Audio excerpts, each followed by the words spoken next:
These Gen Zs don't joke. Do not joke with Gen Zs. Your design. Here, we're talking about the latest news, folks. It was a shocker yesterday.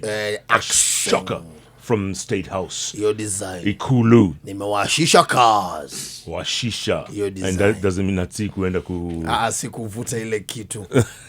Walikuwa ubako. Watavuta hewa. Deadly sana mzee. And here to talk about more of these, the firing of the entire cabinet. Who better than a man who's smiling from ear to ear? Your design. Fanya, Mambo, Kinuthia. Kuna kitu imebaki tu kidogo. Ebu. You know, our president, again it goes to the issue of advisors. He fired all the cabinet secretaries who hold constitutional offices and forgot to fire the man who holds a non-constitutional office. Madividi. So now I wonder what was happening, because at his swearing in, he held the constitution and vowed to protect and uphold the constitution. Yeah. And then now he has appointed, and he did appoint a prime cabinet secretary, a position that does not exist in our constitution. And that's the person he's retaining, the person who does not exist in our constitution. So I think that for me was a huge mistake. On the part of the advisors, they made a horrible, horrible mistake. This is the first person he should actually have fired.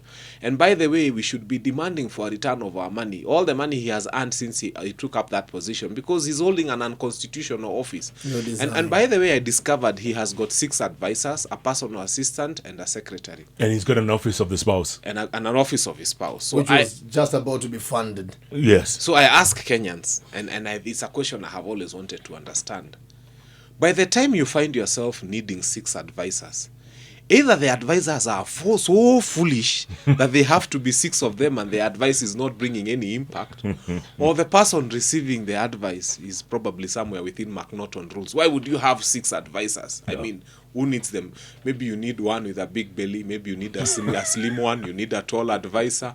Then you look and then you say, I need a short advisor. Yeah. Because really, I haven't seen anything that has come from that office and the justification for having 6 advisors. You have 6 of them. Or maybe they advise him on matters that are not national development. Maybe they advise, because I don't understand. Maybe there are people to advise on procurement. Maybe there are people to advise on corruption. Maybe there are people to advise on how not to use public resources properly, because we are not seeing advice that is coming from 6 just people. Advice about advice. It looks like he was at pains to say that he had dissolved his entire cabinet. Yeah. What were your first thoughts? You know, it's the pain of losing your buddies, not the pain of... It's like, oh my goodness, this one campaigned for me, this one financed me, this one is loyal, this one is the one who says yes sir the loudest. Yeah. Imagine I'm going to lose these ones. And Kenyans are expecting me to get people who are meritocratic, who will probably not exactly do what I want. So I think that's where the pain is. The pain is not so much in dissolving cabinet and losing cabinet. I think the pain lies more in saying, I am losing my buddies. It's no longer business as usual with buddies. You know, the headline the other day in the Standard, you remember? Yeah. The Last Supper. Walikuwa najua, walikuwa mjue kesho na wafuta. Mkae rada. So kama unalia sahi. Yeah. Your design. So they knew. Haikuwa surprise. No. Yes, but Mudavadi being retained, obviously it's political, right? You know, because Western is still very dear to him. He needs that Western front. Because when you retain a person whose MCA does not belong to his own party, and who his MP again is not, he did not vote for him, his senator did not vote for him, his governor did not vote for him, his entire ward gave more votes somewhere else than, you know, the UDA. I don't know what it is that excites the president about Musalia Mudavadi.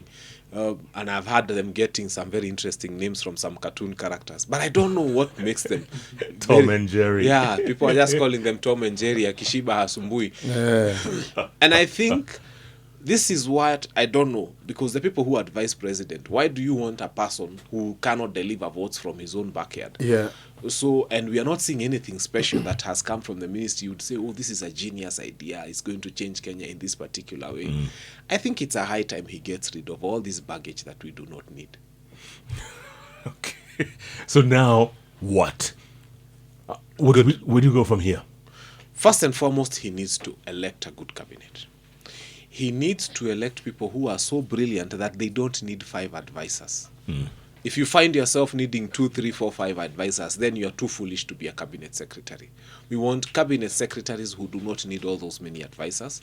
We want cabinet secretaries who will consult with wananchi, who will show wananchi heshima. We don't want the kind of cabinet secretaries who will tell you, kama mafuta iko bei ghali, enda uchibe kisima yako. Those are not the kind of people we are looking for. So first they have to become servants, people who are willing to serve Kenyans. They have to be people who are humble and know what to say and when to say it. Yeah. Not people who will tell us, hii ni maswali ya upuzi like Isaac Mwaura. By the way, how did he forget that guy? What is that guy still doing? And he insulted us. A guy who was telling us we were getting funding from Russia. That person should have been fired with cabinet. He's a shame to my generation. Gen Z wamesemaje? We are coming there. Wamemwachia sola.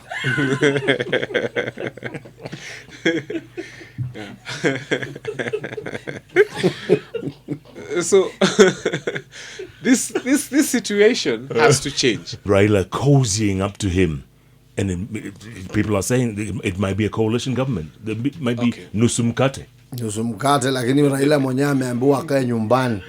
Unajua labda Ruto alitarao akamwambia, unajua unasikizagwa na masses, hebu try this time round uone kama vijana watakusikiza. Raona akaenda akablanda. Mambo ya dialogue akaambia cheki mzae, wewe ulifanya part ya yours. Can you let us now take it over from where you left? Na uende home. Na uende home. Hata kijana wako walimsalimia mzee. Walimsalimia. Vijana wataki. Why are you meddling in why in between our protests you're passing around? You desire. Fanya mambo. As a Kenyan, I would say this. There was a time when the president then woke up and said, in the Ministry of Internal Affairs and Internal Security, I want Nkaiseri. The president that time did not look at Nkaiseri in the lens of an ODM legislator. He did not care which party he came from. He did not care even what tribe Nkaiseri came from. He looked at him and his history in the army, because he had been in the army, and said that this is the right person for this job for Kenya. So we have to get to a point where we shall decide and say as Kenyans that there comes a time when we are not ODM, when we are not Jubilee, when we are not UDA. There comes a time when we look at the ID and we say this person has a Kenyan national identity and they are qualified to be CS, and they are not coming to serve Kenya Kwanza administration, they are coming to serve Kenyans. If we look at it from those lenses, then I would say if there is anybody in this country who is good, who is qualified, who has a good track record, who is not a thief, who has good moral authority and is able to speak to people without being condescending to them, then let us appoint them for the position of cabinet secretary. But let me now again speak as a politician. If Raila Amolo Odinga is planning to bring into government the Oparanyas of this world, the Johos that have served in Mombasa, and a few of those other ODM older people who we have known for a long time, the Mbadis, then there is no need of having this kind of people coming into cabinet. If this is what they are planning and saying that if we bring this into cabinet, there will be fresh things, I can tell you we will not see anything new. It is my hope that even if ODM was reached out to, or the opposition, and was told, please bring people, let them bring people who shall be so wonderful, so nice, so acceptable to Kenyans that we shall say, wow, this is a change moment for the country. Yes. Our politics ni kama zinakuwa run by the same old folks. Na tuna expect to bring new ideas. It's recycling. It's recycling. Sio. Kabisa mzee, hata jana kuna picha ilikuwa na make rounds on them socials na ilikuwa inaonesha Unye, Ruto, Rao, Mdavadi, wote wakiwa together. Kalonzo. Back in the day. Back in the days wakiwa kotini. I don't know what the case was all about, but unapata bado they are the same people who are trying to call shots for this generation. Fanya mambo. Kuna dialogue next week kama hiyo is it on hold? And I wouldn't even want to know or get interested, because even the people who are being invited for that dialogue don't want it. You keep inviting people for something that they're telling you. Yes, so and you insist on that dialogue. There's one thing I usually say: the president lost a moment, a very beautiful moment, and I'll tell him where he lost the moment now that he's lost, because I like advising him after he's lost it. Otherwise he might implement my ideas and they might help him so much, and I don't want him to be helped. Now, number one, when these Gen Zs were shot on the streets, we would have expected them to come and give a moment of silence as government. would have expected them to come and mention at least the names of these young people and say we lost so and so and so and so and so. That did not happen. And then when I remember when Masai was being buried and everybody took that trip, they missed another moment. Because if I was president of the Republic of Kenya, what I would have done, these people have said we are leaderless. What President Ruto should have done, or if Fanya Mambo was president, and by the way, one day I'll be president.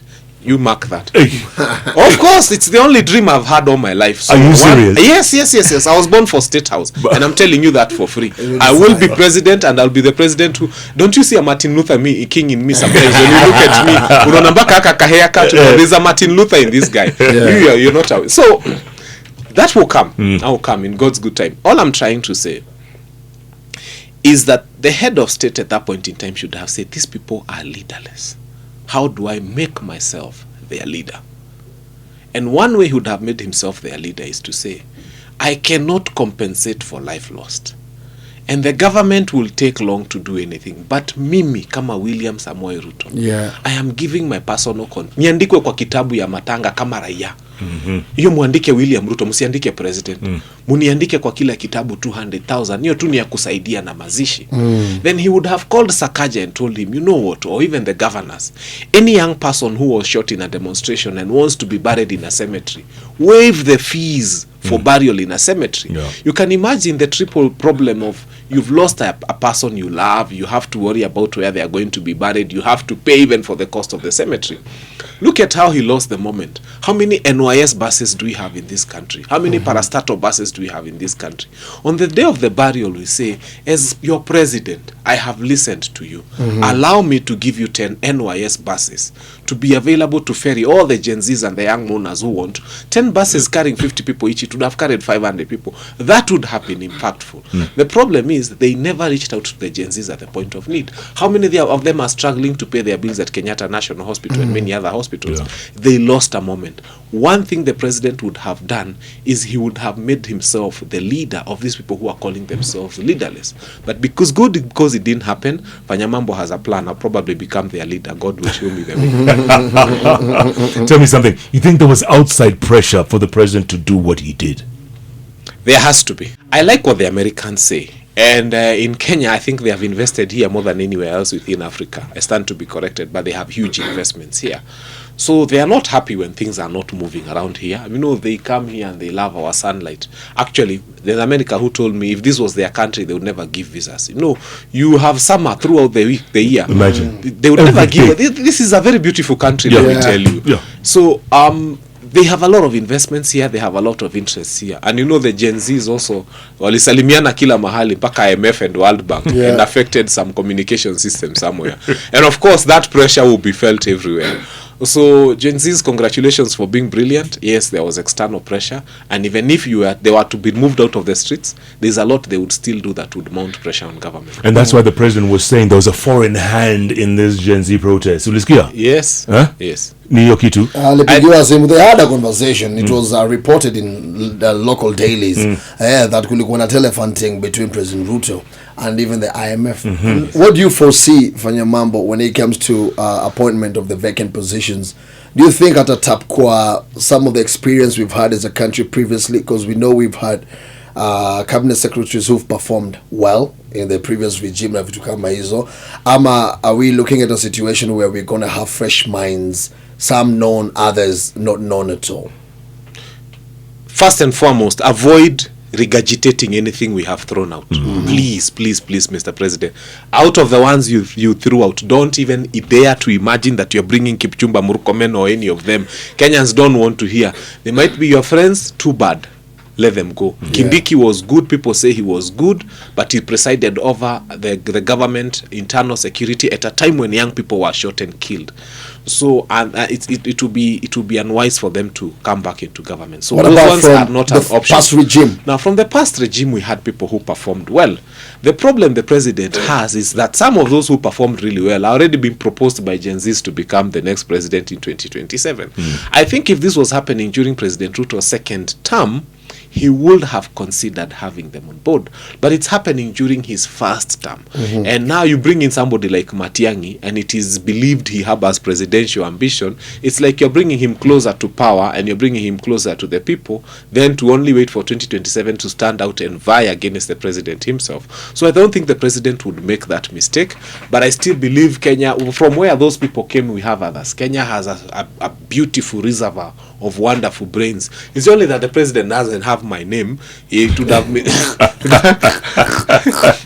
and again, of course, even if I was to be appointed, I would have to come back to Mwananchi and beg them, do you give me your blessings? Yes. Well, because if Mwananchi because wanaweza nisalimia. So if you were Ruto right now, what would be going through your head? How to make myself the leader of these people who've called themselves leaderless. Because when you're the leader of a nation and there are people within your nation who call themselves leaderless, it means they don't acknowledge you and they don't recognize you. So beyond constituting a cabinet, how do you endear yourself to them?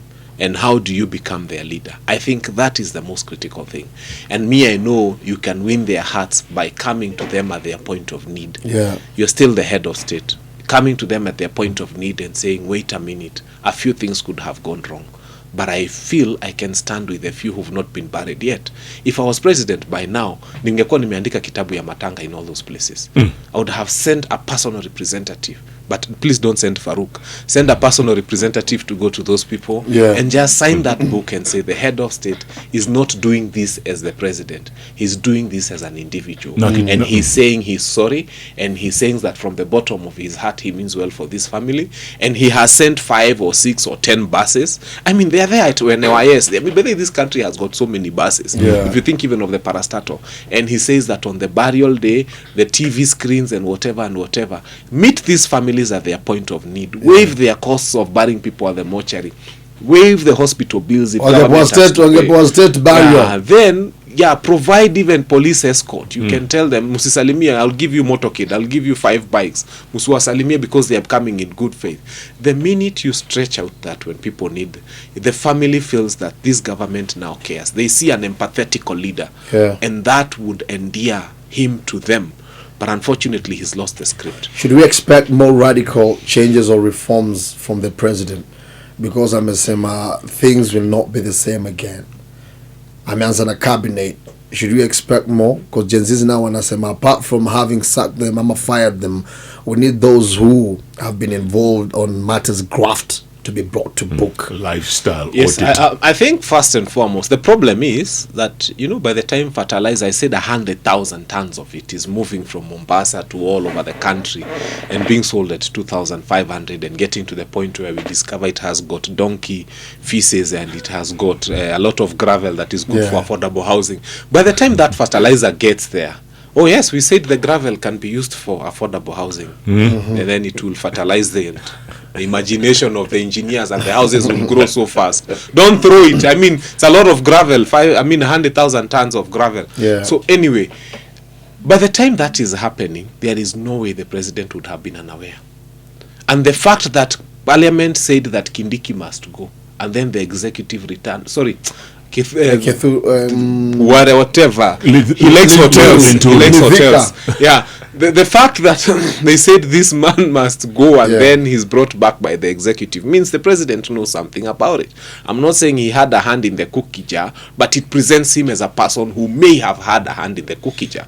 So there's a lot of things that he needs to come out, and I think if it was me, this would be the time to use those ones as examples. And don't forget, there was a whole shipload of fertilizer from Russia that disappeared in the thin air. Like abracadabra. Yes, Rambo Bambo. Boom boom. I think it evaporated. Don't be too hard on them. Maybe it's made of substances that can evaporate. So maybe it was exposed to when it's moving from an area of high concentration to a region of low concentration. I was telling someone, that time you remember the president going to Ukraine and speaking about Russia and saying how Russia is invading Ukraine. And I was telling people, sometimes there are countries you don't want to talk about. when you look at what we do on Madaraka Day and on Jamhuri Day, tundege tunapita unambua mtukufu rais wanaopita sasa. You know, some of those aeroplanes in Russia would be used for irrigation and you know, for na could drop relief food. Some things of that kind. They'll be used for probably irrigation. They'll probably be used for putting out fires in the bush. And then you're displaying those ones and then going to speak carelessly about Russia. That's why I took a lot of exception, great exception, when I had Isaac Maura saying that Russians are funding maandamano, and he was selling that to us from the comfort of his bedroom. And I said, whatever he smokes needs to be taken away from him, because azime hiyo kitu. Kwa sababu when you say that, and I've told you your jet, I think inaweza zimwa na remote ikiwa huko juu. Hizo ni za kufanya irrigation huko Russia. Don't argue with some of these countries. Let's just be cautious about it. And these are people who are even giving you fertilizer to help you, because the one you had given Kenyans, even God knew it was so bad. He gave us so much. Remember there was floods. He wanted to clean that fertilizer from our soils. God is very fair. So that is what happened. Before we let you go, Fanya Mambo, real quick, what happens to Ricky G at this point? He's been very quiet. He's like a mouse. Your design. Anybody who was making their calculations for 2027 with tribe in mind will have to go back to the drawing board. It's not just Ricky G. Even my DVD. The way they were saying, I'll get this one because of the coastal vote, no. 2027 is You've heard people talking of Omtata and Matiang'i and so forth, and you look at some of these people and you wonder how many votes would they command. But the thing is, Kenyans have gotten to a point where they don't care where you come from, and they don't care which region you come from. So unless Rigiji rebrands himself and comes out as a national figure with a track record, I don't know for doing what, because there has to be something specific attributable to him. We are yet to remember one good idea he's come up with. But from the villager movement, I'm trying to think really hard. Just fighting illicit you know, like Omtata, you can associate him with public interest litigation, and he's fought for chaining himself to gates. Yes, but now, and with a rosary, I think that the GSU acted on him. They turned him into a punching bag. But all the same, he's paid a price. So that's what Kenyans are looking for, and I think Rigiji is becoming irrelevant because he was trying to become the Mount Kenya kingpin, which is fine. He can become the leader of the Kikuyu Council of Elders, but that's not going to make him president, because even the Kikuyus themselves will start saying, we are not now voting for our man, we are voting for the right man. But we are hoping amalize haraka our point, then tuende kwa PSS, kuzao pia wanaenda na heads of parastatals. We cannot have the energy sector speaking in government language every time they meet, because they all come from the same region. That will not continue. We will not allow that. So the pressure is still on. When he's done with cabinet, we'll tell him, thank you very much. Now, this is where we are going next. These PSS, let's clean this mess up. And once we are done with that one, let's go to the parastatals, and then the heads of procurement in all these places. And then it's a clean sweep. We are fixing this nation. And I'm happy that we are fixing it from outside. Yes, not inside. We don't have to be on the inside. We've discovered we can fix it from outside. Without weapons. President Fanya Mambo. Yes, God willing, the time will come. Martin Luther King of Kenya. Martin Luther King of Kenya. I have a dream.